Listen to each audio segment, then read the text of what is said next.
लागल बटे दिल पवन सिंह से।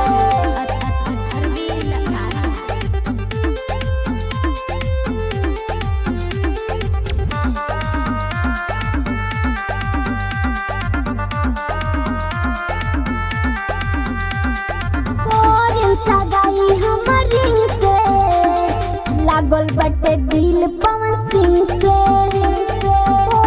सगाई हमर रिंग से। लागल बटे दिल पवन सिंह से, ओले गोले राघसपुरी किंग से। लागल बटे दिल पवन सिंह से, ओरे मो सगाई हमर रिंग से। लागल बटे दिल पवन सिंह से, सगाई हमर रिंग से। लागल बटे दिल पवन सिंह से, लागल बटे दिल पवन सिंह से, पवन सिंह से।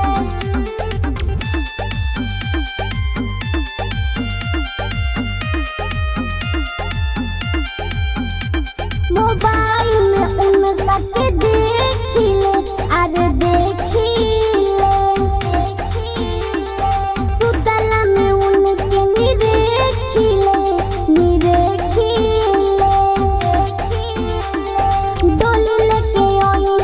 राजा हो सधही में लेके बैंड बाजा हो, बाजा हो। सजही बहुत बनी फील से, मान ले बनी पति दिल से। सगाई हमर रिंग से। लागल बटे दिल पवन सिंह से, सगाई हमर रिंग से। लागल बटे दिल पवन सिंह से,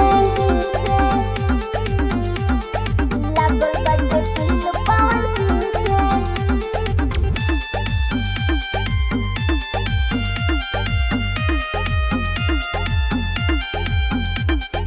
उड़ गइले बाटे नींद चैन हो, अरे चैन हो, चैन हो। होई हम उनकर फैन हो, अरे फैन हो, फैन हो।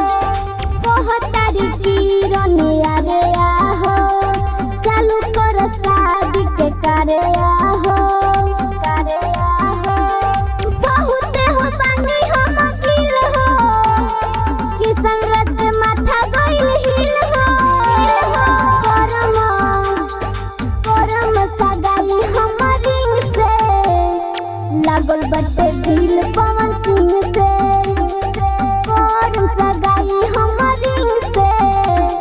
लागल बटे दिल पवन सिंह से। दिया रिकॉर्डिंग स्टूडियो मोहम्मदपुर।